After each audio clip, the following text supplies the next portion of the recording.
Today we were raising the Kumeyaay flag, and we were also having traditional dances and speeches about what it means to us. Man, I feel so great about today, being able to raise this flag on our ancestral territory.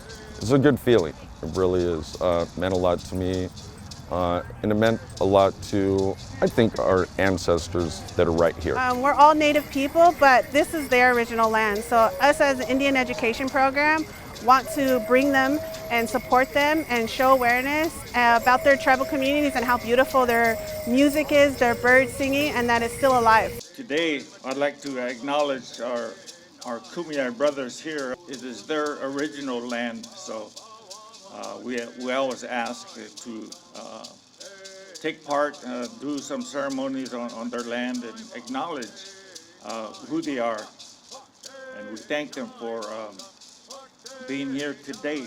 It's important to, discover your identity and also learn more about it so that when I go back to school and my friends ask me questions that I didn't know before, I can understand more about it and be able to help inform them more in what they want to know. The flag that was gifted to me, the one we raised today, was actually a gift. So I had the flag and we got asked to raise it last year, and I brought it in a box, a historical box also.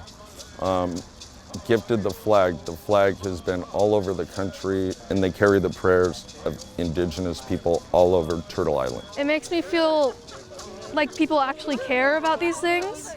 Even though we don't talk about it a lot in school, we are here and this is our home, and we should be grateful for everything that we have. Doing cultural events, regardless of whose culture, is good for everybody. Everybody has their choice and freedoms just as we do.